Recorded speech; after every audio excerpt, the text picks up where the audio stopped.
India hosted എന്ന് പറഞ്ഞു കഴിഞ്ഞാൽ സംഘടിപ്പിച്ചു അല്ലെങ്കിൽ നടത്തി എന്നർത്ഥം. അപ്പൊ ഇന്ത്യ ഹോസ്റ്റഡ്, ഇന്ത്യ സംഘടിപ്പിച്ചു. എന്ത്? എ മീറ്റിംഗ്, ഒരു യോഗം. അപ്പോൾ ഇന്ത്യ ഹോസ്റ്റഡ് എ മീറ്റിംഗ് എന്ന് പറഞ്ഞാലോ, ഇന്ത്യ ഒരു യോഗം സംഘടിപ്പിച്ചു. ആരുടെ? കണ്ടോളി, ഓഫ് ദ ബ്രിക്സ്. ബ്രിക്സ് എന്ന് പറഞ്ഞു കഴിഞ്ഞാൽ 5 വ്യത്യസ്ത രാജ്യങ്ങളുടെ ഒരു നെറ്റ്വർക്കാണ്, ഒരു കൂട്ടായ്മക്കാണ് എന്ത് പറയാ, ബ്രിക്സ് എന്ന് പറയാം. 5 വ്യത്യസ്ത കൂട്ടായ്മ, 5 വ്യത്യസ്ത രാജ്യങ്ങളുടെ കൂട്ടായ്മക്കാണ് എന്ത് പറയാ, നെറ്റ്വർക്കിനാണ് എന്ത് പറയാ, നമ്മൾ ബ്രിക്സ് എന്ന് പറയാം. ഡി എന്ന് പറഞ്ഞു കഴിഞ്ഞാൽ ബ്രസീലാണ്.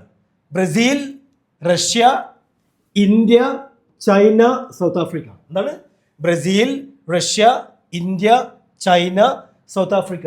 ഈ 5 വ്യത്യസ്ത രാജ്യങ്ങളുടെ കൂട്ടായ്മയുടെ ഒരു യൂണിവേഴ്സിറ്റി, ഒരു സർവകലാശാല, അതിനാണ് എന്ത് പറയാ, നമ്മൾ ബ്രിക്സ് നെറ്റ്വർക്ക് യൂണിവേഴ്സിറ്റി എന്ന് പറയാം. അപ്പൊ ഇവരുടെ ഓഫ് ദ ബ്രിക്സ്, അപ്പൊ ഇവരുടെ ഒരു യോഗം ഇന്ത്യ സംഘടിപ്പിച്ചു എന്ന് ഓൺ തേഴ്സ്ഡേ, വ്യാഴാഴ്ച. അപ്പൊ നമുക്ക് ഏകദേശം ഐഡിയ ഒന്നുമില്ല എന്താണ് ബ്രിക്സ് എന്ന് പറയുന്ന ഈ വ്യത്യസ്ത 5 രാജ്യങ്ങളുടെ ഈ കൂട്ടായ്മയുടെ ഒരു യോഗം വ്യാഴാഴ്ച ഇന്ത്യ സംഘടിപ്പിച്ചു. ഓക്കെ ആണല്ലോ? അത് ഓക്കെയാണ്. ഇനി നമ്മുടെ രണ്ടാമത്തെ സെന്റൻസിലേക്ക് കടക്കാം. കണ്ടോളി, എഡ്യൂക്കേഷൻ എക്സ്പേർട്സ്. എക്സ്പേർട്സ് പറഞ്ഞു കഴിഞ്ഞാൽ വിദഗ്ധർ എന്നർത്ഥം, വിദഗ്ധർ. അപ്പൊ എന്തായി? എഡ്യൂക്കേഷൻ എക്സ്പേർട്സ് പറഞ്ഞാലോ, വിദ്യാഭ്യാസ വിദഗ്ധർ. വിദ്യാഭ്യാസ വിദഗ്ധർ ഫ്രം എന്ന് പറഞ്ഞാൽ നിന്ന്, അല്ലെ? നിന്ന്.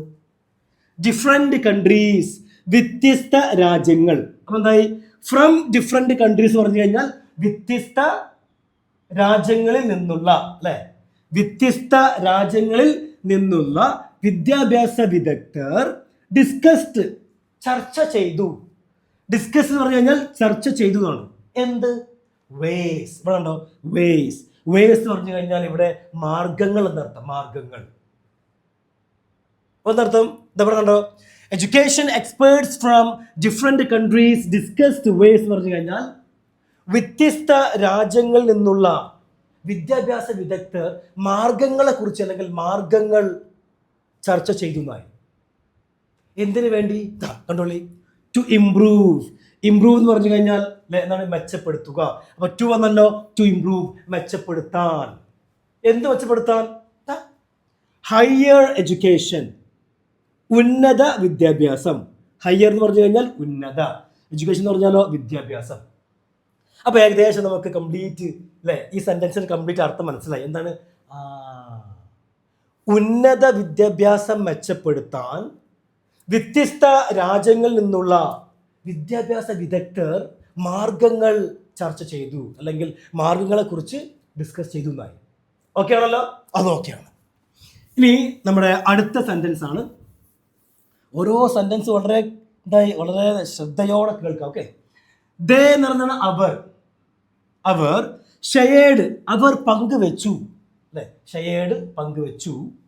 ഐഡിയാസ്, എന്താണ്? ആശയങ്ങൾ. അപ്പൊ ദേ ഷെയർഡ് ഐഡിയാസ്, അവർ ആശയങ്ങൾ പങ്കുവെച്ചു. എബൌട്ട്, കുറിച്ച്. എന്തിനെ കുറിച്ച്? കണ്ടോളി, എന്തിനെ കുറിച്ച്? Digital learning. ഡിജിറ്റൽ ലേണിംഗ് എന്ന് പറഞ്ഞു കഴിഞ്ഞാൽ ഓൺലൈൻ പഠനം എന്നാണ്.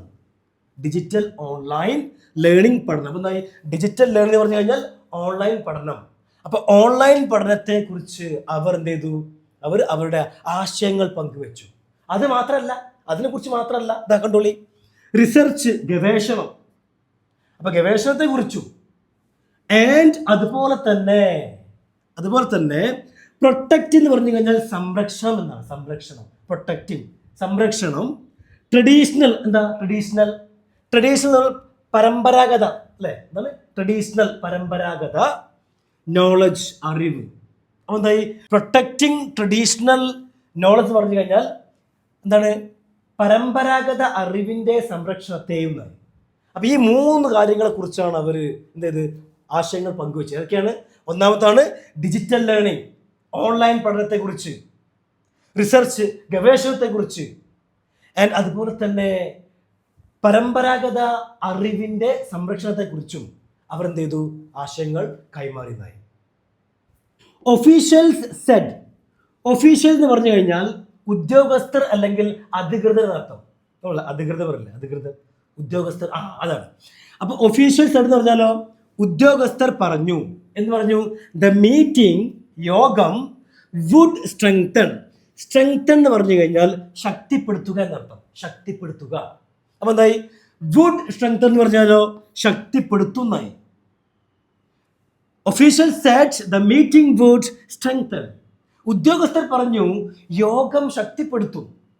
ഒരു മിനിറ്റ്. അപ്പോൾ ഒരു സംശയം, ഇവിടെ ഈ വുഡ് വന്നില്ല. വുഡ് എന്ന് പറഞ്ഞു കഴിഞ്ഞാൽ കഴിഞ്ഞു പോയതല്ലേ, പാസ്റ്റ് അല്ലേ. അപ്പോൾ ശക്തിപ്പെടുത്തും, ആ ഭാവിയിൽ ഫ്യൂച്ചർ എങ്ങനെ വരിക? ശക്തിപ്പെടുത്തും എന്ന് പറയാൻ കഴിയുമോ?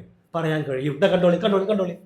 ഇവിടെ ശരിക്കും നമ്മൾ വില്ലാണ് ഉപയോഗിക്കുന്നത്. വില്ല് അല്ലേ, ചെയ്യുമെന്ന് പറയുമ്പോൾ അല്ലേ, ശക്തിപ്പെടുത്തും, വില്ല് അല്ലെ, ആണ്, അതെ. പക്ഷെ ഇവിടെ എന്തുകൊണ്ട് വുഡ് ഉപയോഗിച്ചു ചോദിച്ചു കഴിഞ്ഞാൽ ഇവിടെ ഉപയോഗിച്ചിരിക്കുന്നത് സെറ്റ് എന്ന് പറയുന്നത് പാസ്റ്റിലെ ഒരു വേർഡാണ്. ആണല്ലോ സെ ആണെങ്കിലോ പറയുക, കുഴപ്പമില്ല. ഇവിടെ സെഡ് ആണ് അല്ലേ. ഇവിടെ സെഡ് എന്ന് പറയുന്ന വേർഡ് ഉപയോഗിച്ചുകൊണ്ട് മാത്രമാണ് ഇവിടെ നമ്മൾ വുഡ് ഉപയോഗിച്ചു, വില്ലിന് പകരം വുഡ് ഉപയോഗിച്ചത്. പക്ഷേ വില്ലിന് പകരം വുഡ് ഉപയോഗിച്ചു എന്ന് വിചാരിച്ചിട്ട് മാറ്റം, അർത്ഥത്തിൽ, മീനിങ്ങിലും മാറ്റമില്ല. വില്ലിന്റെ അതേ അർത്ഥമാണ് ഇവിടെ വരുന്നത്. പിന്നെ ഇവിടെ സെറ്റ് വന്നുകൊണ്ട് മാത്രം ഇവിടെ വുഡ് ഉപയോഗിച്ചു, മീനിങ് സെയിം ആണ്. ഇപ്പൊ ഞാൻ പറയാണ്, ഇന്നലെ അവൻ പറഞ്ഞു 2 ദിവസം കഴിഞ്ഞാൽ അവൻ പോകുമെന്ന് പറഞ്ഞു. ഓക്കെ, അപ്പൊ എന്താ പറയുകയാണ്? Yesterday he Z. Okay, yesterday he Z, ഇന്നലെ അവൻ പറഞ്ഞു ദാറ്റ് ഹി വിൽ ഗോ. അവിടെ വില്ലല്ല, അവിടെ വുഡാണ് ഉപയോഗിക്കുക. കാരണം നമ്മൾ ആ സെൻറ്റൻസ് മൊത്തമായിട്ട് അല്ലെ പാസ്റ്റിലാണ് നമ്മൾ പറയുന്നത്, അല്ലെ എഴുതിയത്. അതുകൊണ്ടാണ് അവിടെ വില്ലിന് പകരം നമ്മൾ വുഡ് ഉപയോഗിച്ചു. Yesterday he said that he would go. അപ്പൊ അവിടെ വുഡ് ഉപയോഗിച്ചു എന്ന് വിചാരിച്ച് മീനിങ്ങിൽ മാറ്റം വരുന്നുണ്ടോ? ഇല്ല, മീനിങ്ങിൽ മാറ്റം വരുന്നില്ല. വില്ലിന്റെ അതേ മീനിങ് ആണ്. മനസ്സിലായല്ലോ? ഓക്കെ, അത് മനസ്സിലായിക്കോളൂ. ഓക്കെ, ഇനി ഞാൻ പറയുകയാണ്, ഇവിടെ ഈ സെഡ് എന്ന് പറയുന്ന വേർഡിന് പകരം സേ ആണെങ്കിലോ, SAY say. Official say the meeting will. അപ്പൊ വില്ല് ഓക്കെയാണ്, ഒരു കുഴപ്പമില്ല. ഇവിടെ സെഡ് വന്നതുകൊണ്ട് നമ്മൾ വില്ലിന് പകരം വുഡ് ഉപയോഗിച്ചു. മീനിങ്ങിൽ മാറ്റം ഉണ്ടോ? ഒരു മാറ്റമില്ല, അതേ മീനിങ് ആണ്. അപ്പൊ എന്തായി? ഉദ്യോഗസ്ഥർ പറഞ്ഞു യോഗം ശക്തിപ്പെടുത്തും. എന്ത് ശക്തിപ്പെടുത്തും? കോഓപ്പറേഷൻ എന്ന് പറഞ്ഞു കഴിഞ്ഞാൽ സഹകരണം. അപ്പൊ സഹകരണം മെച്ചപ്പെടുത്തും, അല്ലെങ്കിൽ സഹകരണം എന്തായി? ശക്തിപ്പെടുത്തും. ഓക്കെ, സഹകരണം ശക്തിപ്പെടുത്തും. എന്ന് പറഞ്ഞാണ് ഇടയിൽ, ആരുടെയിൽ? BRICS Nations. ഈ 5 വ്യത്യസ്ത രാജ്യങ്ങളുടെ ഇടയിൽ നിന്നാണ്. ബ്രിക്സ് 5 രാജ്യങ്ങൾ. ഈ 5 രാജ്യങ്ങളുടെ ഇടയിൽ സഹകരണം ശക്തിപ്പെടുത്തുന്ന പറയുന്നത്. ഇടയ്ക്കിടയ്ക്ക് ഇതുപോലെ ഇങ്ങനെ മീറ്റിംഗ്, യോഗങ്ങൾ കണ്ടക്ട് ചെയ്ത് കഴിഞ്ഞാൽ എന്തായി? രാജ്യങ്ങളുടെ ഇടയിലുള്ള ആ ഒരു സഹകരണം എന്താണ്? ശക്തിപ്പെടുത്തുമെന്നാണ് പറയുന്നത്. ഓക്കെ ആണല്ലോ? അത് ഓക്കെയാണ്. ആൻഡ് അതുപോലെ തന്നെ സൃഷ്ടിക്കും. ഓക്കെ, ക്രിയേറ്റ് എന്ന് പറഞ്ഞാൽ സൃഷ്ടിക്കുക എന്നാണ്. പക്ഷെ ഇവിടെ വുഡ് ഉണ്ടല്ലോ, ഈ വുഡ് ഈ ക്രിയേറ്റിനൊക്കെ എന്താണ് എഫക്ട് ചെയ്യുന്നുണ്ട്. ഓക്കെ, അപ്പൊ വുഡ് ക്രിയേറ്റ്, സൃഷ്ടിക്കും. എന്തെന്നറിയോ? ബെറ്റർ, കൂടുതൽ നല്ല ലേണിംഗ് ഓപ്പർച്യൂണിറ്റീസ്, പഠന അവസരങ്ങൾ. എന്താണ്? അപ്പോൾ കൂടുതൽ നല്ല പഠന അവസരങ്ങൾ സൃഷ്ടിക്കും. ആർക്ക് വേണ്ടി എന്നറിയോ? ഫോർ സ്റ്റുഡൻസിന് വേണ്ടി, വിദ്യാർത്ഥികൾക്ക് വേണ്ടി എന്നായി. എന്താണ്? വിദ്യാർത്ഥികൾക്ക് വേണ്ടി എന്നായി. അപ്പം അതുകൊണ്ടാണ് ഇവർ ഇടയ്ക്കിടയ്ക്ക് ഇങ്ങനെ യോഗങ്ങൾ കണ്ടക്ട് ചെയ്യുന്നത്, യോഗങ്ങൾ സംഘടിപ്പിക്കുന്നത്. ഓക്കെ, ഇനി ഇത് നിങ്ങൾക്ക് വളരെയധികം മനസ്സിലായി വിചാരിക്കുന്നു. ഇനി നമുക്ക് അടുത്ത് നോക്കാം. അവസാനത്തെ നമ്മുടെ സെന്റൻസ് ആണ്. ദേ അവർ ഓൾസോ ഹൈലൈറ്റഡ് എന്ന് പറഞ്ഞു കഴിഞ്ഞാൽ എടുത്തു പറഞ്ഞു എന്നാണ്. ഹൈലൈറ്റഡ്. ഓക്കെ, അപ്പൊ ദേ ഓൾസോ ഹൈലൈറ്റഡ് എന്ന് പറഞ്ഞു കഴിഞ്ഞാലോ അവർ എടുത്തു പറഞ്ഞു. അപ്പോൾ ഓൾസോ വേർഡ് ഇല്ല സാറേ. ഓൾസോ എന്ന് പറഞ്ഞാൽ ഹും എന്നാണ്. അവനും ഇവനും അതും ഇതും ഹും അല്ല. ആ ഹും എന്ന് പറയുന്ന വേർഡിന്റെ ഒരു എഫക്റ്റ് ഇവിടെ അല്ല വരുന്നത്. കണ്ടോളൂ. ദ ഇമ്പോർട്ടൻസ്, അവർ എടുത്തു പറഞ്ഞു അല്ലെ. എന്ത്? ദ ഇമ്പോർട്ടൻസ്, പ്രാധാന്യം. എന്തിന്റെ? Of technology. അപ്പൊ ടെക്നോളജിന്റെ അല്ലെങ്കിൽ ടെക്നോളജിയുടെ പ്രാധാന്യവും. കേട്ടോ, ഓൾസോ കേട്ടോ, എന്താണ്? They also highlighted the importance of technology. ടെക്നോളജിയുടെ പ്രാധാന്യവും അവർ എടുത്തു പറഞ്ഞു. ടെക്നോളജിയുടെ പ്രാധാന്യവും അവർ എടുത്തു പറഞ്ഞു. എന്തിന്? ഇൻ എഡ്യൂക്കേഷൻ, വിദ്യാഭ്യാസത്തിൽ. അപ്പോൾ വിദ്യാഭ്യാസത്തിൽ ടെക്നോളജിയുടെ പ്രാധാന്യവും അവർ എടുത്തു പറഞ്ഞു എന്നാണ് ഇതിന് മീനിങ്. ഓക്കെ ആണല്ലോ? അതും ഓക്കെയാണ്. ആൻഡ് അതുപോലെ തന്നെ, അല്ലെങ്കിൽ കൂടാതെ, അതുകൂടാതെ എന്നർത്ഥം. അതുപോലെ തന്നെ എൻകറേജ്ഡ്. എൻകറേജ് എന്ന് പറഞ്ഞു കഴിഞ്ഞാൽ എന്താണ്? പ്രോത്സാഹിപ്പിച്ചു എന്നർത്ഥം. പ്രോത്സാഹിപ്പിച്ചു. ഓക്കെ. എൻകറേജ്ഡ്, പ്രോത്സാഹിപ്പിച്ചു. ആരെ? യൂണിവേഴ്സിറ്റീസ്, സർവകലാശാലകളെ. അപ്പൊ സർവകലാശാലകളെ എന്തായി? പ്രോത്സാഹിപ്പിച്ചു. എന്തിനു വേണ്ടി? ടു വർക്ക്, പ്രവർത്തിക്കാൻ, അല്ലെങ്കിൽ പ്രവർത്തിക്കാൻ വേണ്ടി. ഓക്കെ. അപ്പൊ പ്രവർത്തിക്കാൻ എന്തായി? സർവകലാശാലകളെ പ്രോത്സാഹിപ്പിച്ചു. ടുഗെദർ എന്ന് പറഞ്ഞാൽ ഒരുമിച്ച്. അപ്പൊ ഒരുമിച്ച് പ്രവർത്തിക്കാൻ യൂണിവേഴ്സിറ്റികളെ പ്രോത്സാഹിപ്പിച്ചു. എന്തിന്റെ പേരിൽ പറയുള്ളൂ?